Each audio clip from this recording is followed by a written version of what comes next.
Good morning sir. Good morning sir. Good morning. Welcome है sir आपका। आवाज आ रही है सर? बिल्कुल सर, एकदम जोरदार आवाज, एकदम बुलंद आवाज। Thank you sir. तो फ्रेंड्स, सबसे पहले तो मैं सबको गुड मॉर्निंग कहना चाहूंगा और सबका मोस्ट वेलकम। और इस सुबह के जानदार शानदार और कंप्लीट वेलनेस की तरफ बढ़ता हुआ एक जबरदस्त कम्युनिटी के में आप पार्टिसिपेट की, इसके लिए आपको बहुत बहुत धन्यवाद। आप खुद की पीठ थपथपा सकते हैं अपने नाम को लेकर। Well done Iqbal. और बहुत बहुत थैंक यू जयराज सर को, जिन्होंने जबरदस्त वर्कआउट कराया। थैंक यू जयराज सर, हम लोगों को काफी एंजॉय किया और इस ठंडी में भी पसीने छूट रहे हैं, पसीने कमाए हम लोग। तो एक एक जबरदस्त थैंक यू हमारे सबके कंट्री मेंटर पवन मलिक सर को भी, जिन्होंने सुबह का ये मीटिंग ऑर्गेनाइज किया। चलिए अब हम चलते हैं अपने टॉपिक की तरफ। My self Iqbal Ansari from Simrahi Bihar. और आज हम लोग थोड़ा सा डिस्कशन करेंगे, थोड़े से परतों को खोलेंगे कॉन्स्टिपेशन के बारे में थोड़ा सा, क्योंकि ये एक ऐसा टॉपिक है जो मुझे नहीं लगता कोई ऐसा घर भारत के अंदर हो, इवन पूरे दुनिया के अंदर हो, जिसके घर में कॉन्स्टिपेशन का इशू नहीं हो। कम से कम एक से या दो फैमिली मेंबर को होना ही होना है। क्यों होता है तो इसको थोड़ा सा आज समझेंगे, परत खोल खोल करके। चलिए समझते हैं। सबसे पहले समझते हैं आसान भाषा में। कॉन्स्टिपेशन शब्द ही हैवी है, इसको थोड़ा आसान करते हैं। कब्ज, कब्ज बोलते हैं। और कॉन्स्टिपेशन को अगर सरल भाषा में कहा जाए तो सिंपल सी बात है, जब पेट को साफ होने में दिक्कत आए, परेशानी आए, कठिनाई हो, और जब हम सुबह जब टॉयलेट जाते हैं और जब हमारा स्टूल निकल रहा हो और वो कठोर हो, पेट को सफाई करने में जब मल कठोर हो, हफ्ते में हफ्ते में 3 बार से कम मल त्याग हो, यानी टॉयलेट फ्रेश ना हो पाए 3 बार या 4 बार, 4 बार से कम हो, और मल को निकालने में आपको जोर लगाना पड़े, ताकत लगाना पड़े, इस सिचुएशन को ही कब्ज कहते हैं, कॉन्स्टिपेशन कहते हैं। आई होप सबको कब्ज आज क्लियर, मैं कोशिश किया बता देने का, यही कब्ज है। अगर ऐसा किसी के साथ है तो वो आज अभी तुरंत सक्रिय हो जाएं और इससे निजात पाने की कोशिश करें। अब समझते हैं इसके कारण क्या है, क्योंकि जब भी कोई प्रॉब्लम बॉडी में होता है तो उसका कोई ना कोई तो कारण होता है। तो कारण को समझते हैं। सबसे बड़ा कारण है, और ये इतना बड़ा कारण है कि मैं समझता हूं आप आज की डेट में आप किसी का भी बीएमआई कर लो, उसका हाइड्रेशन लेवल कम आता है मैक्सिमम टाइम पे। क्योंकि सबसे बड़ा कारण कॉन्स्टिपेशन का है पानी की कमी। और हम लोग वाटर इनटेक पर ध्यान देते ही नहीं कि कितना पानी पीना चाहिए। तो आज सिंपल सा एक फॉर्मूला है जिसे रट लेना है। सारे लोगों को रट भी लेना है और आसपास के समाज जिनसे भी हम मिलते हैं उनसे रटवा देना है। फॉर्मूला क्या है? 20 kg वजन पर 1 लीटर पानी मिनिमम, इससे कम नहीं हो सकता। अब हिसाब लगा लें, अगर आपका वजन 60 किलो है तो आपको 3 लीटर पानी एनी हाउ पीना होगा। अदरवाइज आप कॉन्स्टिपेशन के मरीज हो सकते हो और इनसे जुड़ी काफी सारी बीमारियों का कारण बन सकता है। तो आपको पानी की कमी पूरी करनी पड़ेगी हर हालत में। 80 किलो अगर वजन है तो 4 लीटर, 100 किलो भी है तो 5 लीटर, वजन के हिसाब से। ये नहीं कि सारे लोग 3 लीटर ही पियेंगे, ऐसा नहीं है। और सबसे बड़ा प्रॉब्लम इस केस में, पानी के केस में, मैंने जहां तक फील किया है, सॉरी अगर किसी को बुरा लगे तो बुरा मान लीजिएगा, दिक्कत नहीं है, महिलाओं में पानी की कमी बहुत ज्यादा पाई जाती है। मैं कल भी 6-7 महिलाओं से मैं मुलाकात किया मैंने, और उसमें सारे का यही कहना था कि पूरे दिन में 4 से 5 गिलास पानी पीते हैं। इट मीन्स 1 से 1.5 लीटर। अब बताओ, 3 लीटर, 2.5 लीटर से कम तो कोई मतलब ही नहीं बनता। 50 किलो से कम का आज की डेट में कौन है? और 50 किलो का आदमी अगर 1.5 लीटर पानी पी रहा है तो ऑब्वियसली उसको तो पेट संबंधी समस्याएं आनी ही आनी है, उसे कोई नहीं रोक सकता। तो थोड़ा सा जागरूक होना होगा, खुद को समझाना होगा कि पानी पीना ही पड़ेगा। पानी कोई नीम का कड़वा घूंट नहीं है कि पीने में दिक्कत हो। तो नेक्स्ट जो कमी है वो है, नेक्स्ट जो कारण है वो है फाइबर की कमी। बिल्कुल, फाइबर को हम लोग बहुत ही ज्यादा अंडर एस्टिमेट करते हैं। हालांकि पिछले दिनों फाइबर के लिए सुबह का जबरदस्त सेशन चला था, जो प्रीति मैम ने ली थी, और गजब का सेशन था वो। शायद मैं नाम मिस कर रहा हूँ, सॉरी, सीरत मैम ने ली थी। और फाइबर की कमी, फाइबर की कमी कहां से पूर्ति होगी? क्योंकि मैक्सिमम लोगों को तो फाइबर पता ही नहीं है। फाइबर एक ऐसा इंग्रेडिएंट है जो आपको हर हरी सब्जियों में, सलाद के सारे आइटम्स में और थोड़ा बहुत अनाज में भी मिल ही जाता है। अगर आप ज्यादा से ज्यादा सब्जियों का सेवन करते हैं, सलाद को अपने खाने में इंटेक करते हैं, जब भी आप खाना खाने के लिए बैठो तो हम लोग खाना खाने से आधे घंटे पहले, पौने घंटा पहले, 40 मिनट पहले अगर हम रोज 300 ग्राम सलाद की आदत डाल लें, दिन में कम से कम एक बार भी, और 300 ग्राम सलाद मतलब लगभग 10 ग्राम फाइबर चला जाता है बॉडी के अंदर, तो आपको इस समस्या से कम निजात पाने में आसानी होगी। और कमाल की बात है कि मैंने 10 ग्राम की बात की, तो चलिए ये भी बता देते हैं कि पूरे दिन में कितना ग्राम फाइबर चाहिए। तो पूरे दिन में हमें कम से कम 30 ग्राम फाइबर तो एटलीस्ट हर हालत में बॉडी में जाना चाहिए। हालांकि एडल्ट में 35 ग्राम होना चाहिए, लेकिन अगर 30 ग्राम भी आप कर पा रहे हो तो बहुत बेहतरीन। लेकिन हम लोग कितना कर पाते हैं? 10 से 15 ग्राम होते होते हमारा पूरा दिन खत्म हो जाता है, क्योंकि हमारे खाने में वो होता ही नहीं। क्योंकि हम खाते क्या है? Junk food, sedentary life style, बैठे बैठे सब कुछ तैयार चाहिए। तो रेडीमेड फूड खाते हैं, उसमें जीरो फाइबर होता है या न के बराबर होता है, उसे जीरो ही समझो। तो उस तरीके से अपने भोजन पे ध्यान देना होगा। और सबसे इंपॉर्टेंट, अनियमित भोजन, यानी समय का कोई टाइम का ना होना। नाश्ता 10 बजे कर रहे हैं, लंच 4 बजे कर रहे हैं, डिनर 12 बजे कर रहे हैं, बिल्कुल नहीं चलेगा।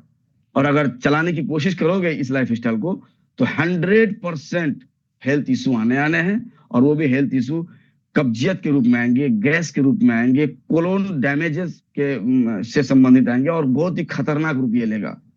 लॉन्ग टर्म में पता चलता है, इसलिए हमें थोड़ा सा हम लोग इसको साइड करके चलते हैं, क्योंकि ये तुरंत असर नहीं दिखा, ये लॉन्ग टर्म में दिखाना है। 2 साल, 5 साल, 10 साल बाद आपको जब ये असर दिखाएगा, तब तक आपका बॉडी बहुत सारे डैमेज प्रक्रिया से गुजर चुके होंगे और बहुत पेन होगा उस समय। तो ध्यान रखना पड़ेगा, प्रॉपर टाइमिंग से आप भोजन लें। रात का खाना किसी भी कीमत पर लेट ना करें, चाहे आप कहीं भी हो। नेक्स्ट, गतिविधि का ना होना। दोस्त, इस पॉइंट के लिए और जितने भी पॉइंट मैंने अभी तक डिस्कस किया, सारे के लिए मॉर्निंग मीटिंग सबसे बेस्ट जगह है। अगर आप मॉर्निंग मीटिंग में पार्टिसिपेट करते हो, 1 महीना पार्टिसिपेट करके देख लो, ये सारी कमियां ऑटोमेटिक दूर हो जाएगी।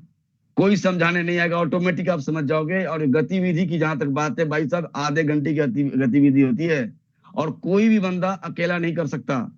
मैंने भी बहुत कोशिश किया था अकेला करने का, 5 दिन 10 दिन में हवा निकल जाती है। लेकिन यहाँ एक कम्युनिटी के साथ आया और महीनों से किए जा रहा हूँ और मजा आता है। इसके बिना तो ऐसा लगता है जैसे जगह ही नहीं। ये एक हेल्दी हैबिट क्रिएट होना बहुत जरूरी है। और बैठे रहने वाले जीवन शैली, कोई जॉब कर रहा है, बैठा हुआ 4 4 घंटे, भाई साहब बर्बाद हो जाओगे। और बॉडी बॉडी के साथ बदतमीजी बिल्कुल नहीं। और उसके बाद अगला है स्ट्रेस। जब आपका मस्तिष्क टेंशन में जाएगा और उसकी कनेक्शन आंतों से टूटेगा, कम्युनिकेशन वीक होगा, तो ये समस्याएं आएंगी। और दवाइयां, आज के डेट में जो मेडिसिन है, एंटी एंटी एंटी डिप्रेसेंट जो दवा सब आती है, आयरन होते हैं मार्केट के, कैल्शियम होते हैं, और बहुत सारे ऐसे एंटीबायोटिक्स, एंटी इंफ्लामेशन, बहुत सारे ऐसे दवाई आती हैं। उनका जो ऑक्सीडेटिव स्ट्रेस जो बॉडी को झेलना पड़ता है, तो वो एक बहुत बड़ा कारण इसमें अदा करता है। अब देखते हो कि डॉक्टर चाहे कोई भी बीमारी कर ले, कोई भी बीमारी कर ले, उसे कोई बीमारी हो, उसे 2 4 तो गैस की गोली थमा ही देना। और ये बड़ा खतरनाक है। और अधिक मात्रा में चाय और कॉफी का सेवन करना। मैं देखता हूँ 5 5 चाय, 7 7 चाय पूरे दिन में निपटा देते हैं हम लोग। चाय तो पीना ही नहीं। चाय के बारे में भी मैं अगली मीटिंग, अगली जो मेरा समय आने वाला है, उस दिन मैं चाय के बारे में बताऊंगा कि कितना खतरनाक हो सकता है चाय।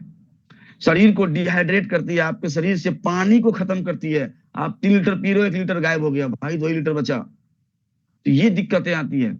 और हार्मोनल डिसऑर्डर, ये भी एक बहुत बड़ा कारण है। हार्मोनल डिसऑर्डर में सबसे बड़ा कारण आपको थायराइड, पीसीओएस, गर्भावस्था में समस्या, और जेंट्स में भी बहुत सारे ऐसे टेस्टोस्टेरोन का लो होना, ये सारी समस्याएं भी आपको कब्ज की तरफ लेके जाता है।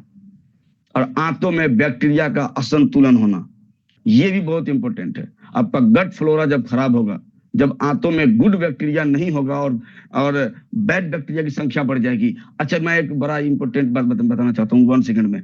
आपको पता है हमारे पेट के लिए, हम जिस तरह से हम लोग कभी अच्छा भोजन मिल जाए तो हम लोग पार्टी करते हैं, खुशी मनाते हैं, तो बैड बैक्टीरिया का खाना क्या है भाई साहब? जब भी हम लोग जंक फूड, शुगर, ये सारी चीज जब हमारे बॉडी के अंदर जाता है, तो बैड बैक्टीरिया पार्टी करते हैं कि भाई आ गया, हमारा एनर्जी बूस्टर आ गया। और वो बैड बैक्टीरिया मल्टीप्लाई करता है लाखों करोड़ों की संख्या में, और हमारे पेट की बैंड बजा कर रख देता है, हमारे कोलोन की बैंड बजा देता है, हमारे डाइजेस्टिव सिस्टम की बैंड बजा देता है। तो ऐसी चीजें हमारे मुख के अंदर बिल्कुल नहीं जानी चाहिए। हमें यहाँ पे कंट्रोल दिखाना पड़ेगा, एक सिस्टम क्रिएट करना पड़ेगा, एक डिसिप्लिन क्रिएट करना पड़ेगा। ऐसी चीजों से बचना होगा। गुड बैक्टीरिया से हेल्दी खाना पहुंचाना होगा। सुबह सुबह आप थोड़ा सा दही का सेवन करें नाश्ते के साथ, गुड बैक्टीरिया पार्टी करेगा, बैड बैक्टीरिया मातम मनाएगा कि दुश्मन आ गया मेरा। तो ये बहुत जरूरी है। और कभी भी दही में, नोट कर लें, कभी भी दही के साथ, कर्ड के साथ न चीनी और न नमक कुछ भी ऐड नहीं करना।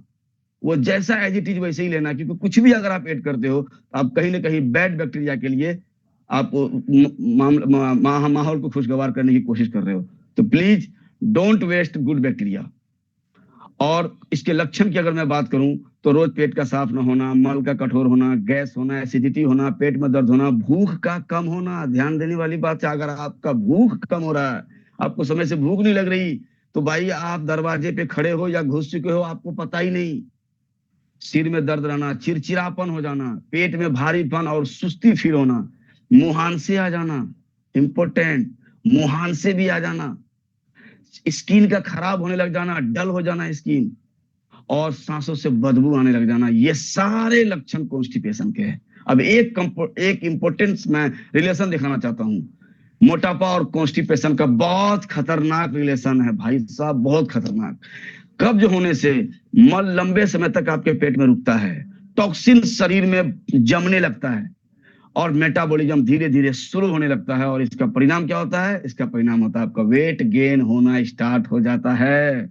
और अगर आप वेट लॉस की जर्नी में हो तो वो भी बहुत स्लोली स्लोली वेट लॉस होगा, और आपको लगेगा कि 3 महीने में 5 ही किलो लूज हुआ, 1 महीना में 1 किलो भी लॉस नहीं हुआ। क्यों नहीं हुआ? क्योंकि आपके शरीर के अंदर जो टॉक्सिन है वो जम चुके हैं कोलोन के अंदर, उसे सफाई की जरूरत है।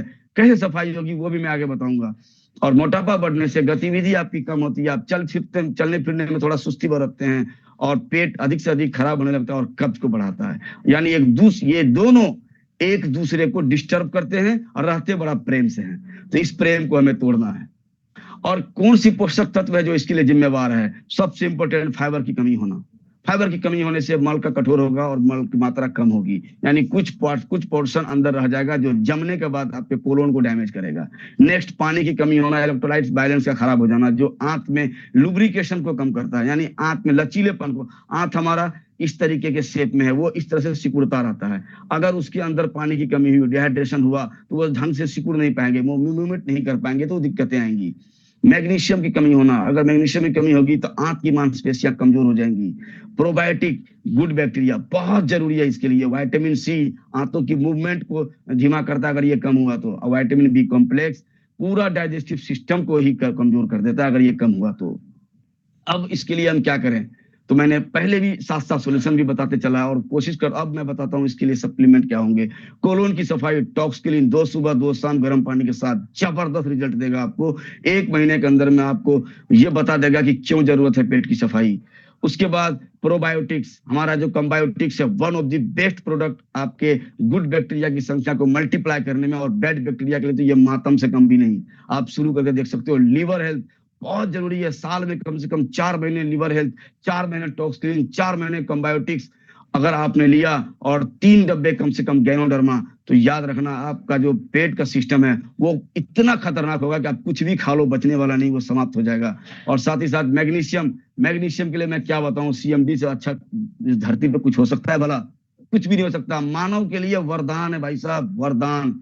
और साथ ही साथ विटामिन सी, इसको कभी भी अंडर एस्टिमेट मत करना, क्योंकि एक दिन के विटामिन सी को पूरा करने के लिए आपको 6 संतरे खाने होंगे।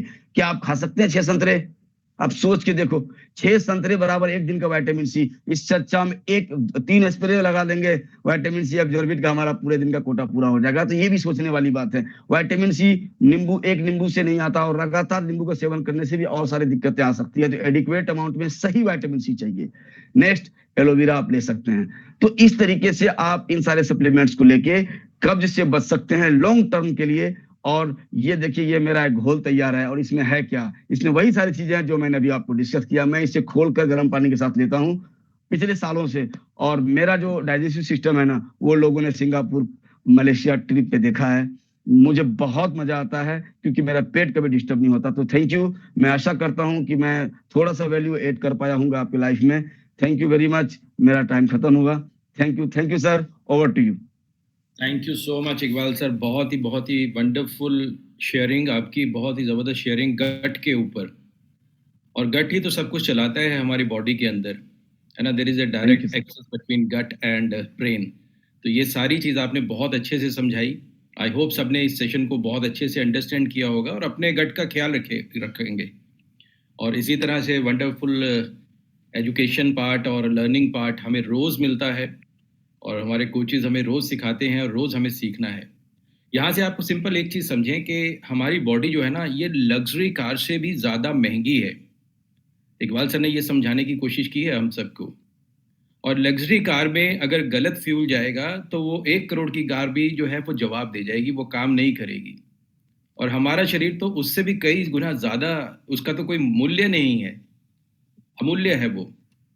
और उसको हम रोज़ ऐसा फ्यूल देते हैं जो उसको चाहिए ही नहीं है, और वो सीधा अटैक हमारे गट पे करता है। ये बहुत अच्छे से आज सर ने समझाया है। Thank you so much. और आई होप कि सारे सब लोग इसको अंडरस्टैंड करेंगे। And along with the session, अपने सेशन के साथ-साथ अपना जो ब्रेकफ़ास्ट टाइम है, अपने ब्रेकफ़ास्ट टाइम को एन्जॉय करें। जो भी आप ले रहे हैं, कुल